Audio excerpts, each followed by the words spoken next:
इतिहास का पन्ना उठा कर तो देखो, अरे इतिहास का पन्ना उठा कर तो देखो, सब चक्रवर्ती मौर्य सम्राट अशोक के नाम, सब चक्रवर्ती मौर्य सम्राट अशोक के नाम। आज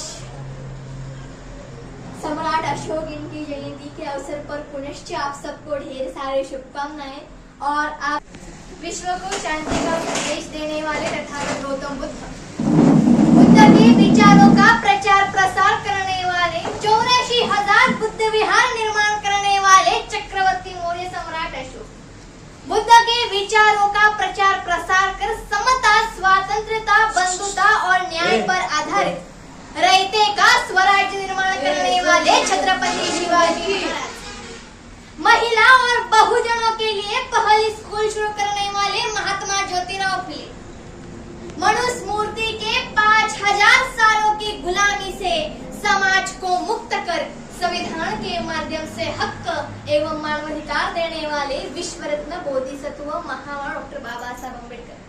प्रथमतः इन सभी महापुरुषों को आप सबके समक्ष मैं प्रियाणपदे विनम्र अभिवादन करती हूँ।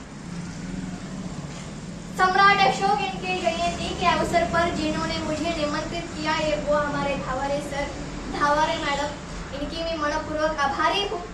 और हमारे इस कार्यक्रम के अध्यक्ष गवाने सर, वो बहुत बड़े हस्ती है, महान व्यक्ति महत्व है। समाज कार्य करने के लिए कृषि हो, किसानों के लिए उपयुक्त ऐसी योजना वो आंकते हैं, इसीलिए मैं गवाने सर आपका मनपूर्वक अभिनंदन करती हूँ और धन्यवाद भी व्यक्त करती हूँ। आपके समाज कार्य के लिए मेरा सलाम है आपको और इसी अवसर पर मैं आपका धन्यवाद करके चक्रवर्ती मौर्य सम्राट अशोक इनकी जयंती के अवसर पर अपनी कुछ बात रखना चाहती हूँ। प्रथमतः आप सबको चक्रवर्ती मौर्य सम्राट अशोक इनकी जयंती के अवसर पर ढेर सारी शुभकामनाएं। आगे 8 अप्रैल छत्रपति शिवाजी भी मैं विनम्र अभिवादन करती हूँ। 11 अप्रैल को महात्मा ज्योतिराव फुले और 14 अप्रैल को विश्व रत्न बोधिसत्व महामना डॉक्टर बाबा साहब अम्बेडकर इनकी जयंती है।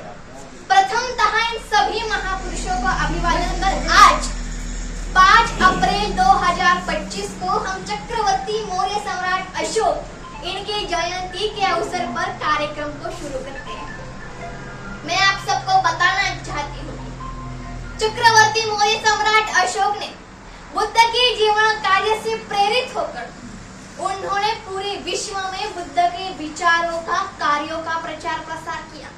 आप सबको तो पता ही होगा, चक्रवर्ती मौर्य सम्राट अशोक ने 84,000 बुद्ध विहार निर्माण की थी, 23 अंतरराष्ट्रीय विश्वविद्यालय निर्माण की थी। मैं आप सबको बताना चाहती हूँ कि आज चक्रवर्ती मौर्य सम्राट अशोक की जयंती है। इसी अवसर पर मैं भारत सरकार को कहना चाहती हूँ कि मैं भारत सरकार को कहना चाहती हूँ, जैसे आप काल्पनिक देवी देवताओं की जयंती बड़े उत्साह के साथ सरकारी तौर पर मनाते हैं और उसी जयंती को लोगों को मनाने के लिए छुट्टी भी देते हैं, पर हमारे चक्रवर्ती मौर्य सम्राट अशोक जिन्होंने विश्व में भारत को एक नई पहचान दी, उनकी जयंती सरकारी तौर पर क्यों नहीं मनाई जाती? उनकी जयंती मनाने के लिए लोगों को सरकारी तौर पर छुट्टी क्यों नहीं दी जाती? ये प्रश्न मेरा भारत सरकार को है और मैं मेरे देशवासियों से विनती करती हूँ कि आज 5 अप्रैल चक्रवर्ती मौर्य सम्राट अशोक इनकी जयंती बड़े धूमधाम से मनाइए, घर घर मनाइए, उनके जीवन कार्य तथा विचारों का प्रचार प्रसार कीजिए। चक्रवर्ती मौर्य सम्राट अशोक नहीं होते तो आज हमें बुद्ध नहीं पता चलते। चक्रवर्ती मौर्य सम्राट के हम बहुत बड़े आभारी हैं। उनके कार्य एवं जीवन, उनके इतिहास और जीवन कार्य का प्रचार प्रसार होना ही चाहिए, ये बात हमें समझनी होगी। उनकी जयंती बड़े धूमधाम से दिवाली, दशहरा जैसा होता है वैसे ही होनी चाहिए, ऐसे मैं आप सबसे विनती करती हूँ और ये होंगी ऐसे मुझे पूर्ण खातरी है। याद रखें, हम महापुरुषों के औलाद हैं, महापुरुषों के वंशज हैं, किसी काल्पनिक देवी देवताओं के नहीं, ये बात हमें याद रखनी होगी। सम्राट अशोक इनकी जयंती छोटी सी बात मैं मेरे देशवासियों से कहना चाहती हूँ। जैसे आप काल्पनिक देवी देवताओं की जयंती बनाते हो, वो देवी देवताओं की जयंती का उत्सव ये पाखंडवाद है, लेकिन सम्राट अशोक एवं महापुरुषों का जयंती का उत्सव यह आदर्शवाद है। और यही प्रक्रिया धावरे से चल रही है। उनका मैं विनम्र अभिवादन करती हूँ, मनपूर्वक उनके कार्यों को शुभेच्छा देखिल देती हूँ और धन्यवाद भी व्यक्त करती हूँ धावरे मैडम और धावरे सर का। उनके लिए एक बार जोरदार तालियां तो बजनी ही चाहिए। हमारी संख्या कम होंगी लेकिन हम वैचारिक लोग हैं। इस वीडियो के माध्यम से 3500 लोग हमें देख रहे हैं, ये बात हमें समझनी होगी, क्योंकि हम सच्चाई की राह पर चलने वाले इंसान हैं। सच बोल रही हूँ ना सर? हम सच्चाई की राह पर चलने वाले इंसान हैं। आज मैं आप सबको बताना चाहती हूँ, आज 5 अप्रैल है। जैसे कि इस आने वाले लोकसभा चुनाव को यानी कि 2029 को मैंने ईवीएम फोड़ने का, हर बूथ पर ईवीएम फोड़ने का पूरा प्लान बनाया है।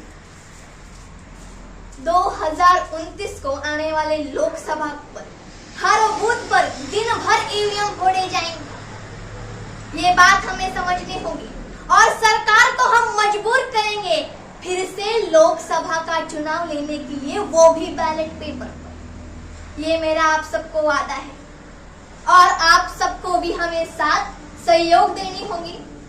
हम महापुरुषों के विचारों का प्रचार प्रसार कर रहे हैं। भारत को हम फिर से उन मनुवादियों से यानी कि उन ब्राह्मणों से मुक्त करने के लिए ये कार्य हम आगे बढ़ा रहे हैं। ये बात हमें समझनी होगी। जिस सरकार ने हमें गुलाम बनाया, सत्ता भी उनकी और विपक्ष भी उनका, यानी हमारे हाथ में क्या है, उसी सरकार को हम बताएंगे कि हम महापुरुषों के वंशज हैं, महापुरुषों की औलाद है। हम इन महापुरुषों का कार्य हम आगे लेकर जाएंगे, फिर से भारत को बौद्धमय बनाएंगे। यह हमारा टारगेट है। और इस वीडियो के अवसर पर मैं देशवासियों को बताना चाहती हूँ कि जैसे कि महाबोधि विहार का जो रिपेलेबिलिटी एक्ट 1949 है, जो महाबोधि बोध गया का जो एक्ट, मैनेजमेंट कम्युनिटी का एक्ट है, वो भी रद्द होना चाहिए। एक सवाल है मेरा देशवासियों से, महाबोधि महाविहार बोध गया, यहाँ बौद्ध भिक्षुक ही पदाधिकारी में क्यों नहीं? ये बात हमें समझनी होगी। जो मैनेजमेंट कम्युनिटी एक्ट है, उस एक्ट के अनुसार 1949 रिपेलेबिलिटी एक्ट, उस एक्ट के अनुसार 4 बौद्ध भिक्षुक रहेंगे मैनेजमेंट में महाबोधि महाविहार के, 4 हिंदू डिटेल में वो ब्राह्मण रहेंगे और एक जो कलेक्टर है वो कंपलसरी हिंदू रहेगा, यानी कि इन डिटेल में वो ब्राह्मण रहेगा। यानी मुस्लिमों का मक्का मदीना पर सर्वोच्च अधिकार है, क्रिश्चियनों का चर्च पर सर्वोच्च अधिकार है, लेकिन बौद्धों का बोध गया पर अधिकार नहीं। ये बहुत बड़ी खंत की बात है, दुख की बात है। इस आंदोलन को आप सबको साथ सहयोग देना होगा। हमारा महाबोधि महाविहार उन ब्राह्मणों के कब्जों से हमें छुड़ाना होगा और ये संकल्प लेना होगा कि हम फिर से भारत को बौद्धमय बनाएंगे।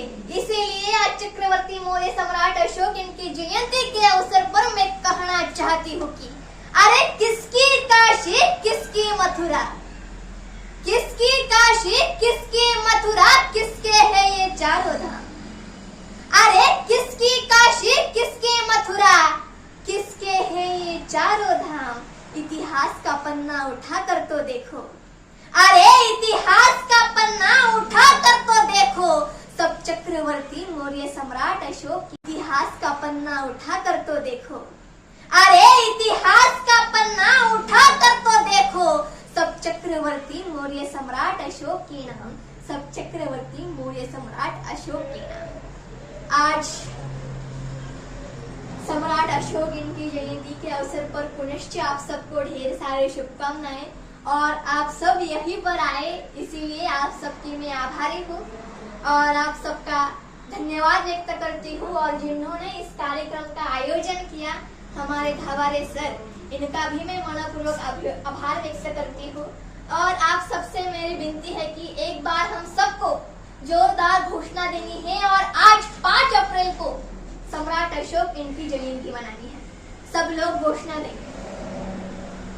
विश्व को शांति का संदेश देने वाले तथागत गौतम बुद्धांचा,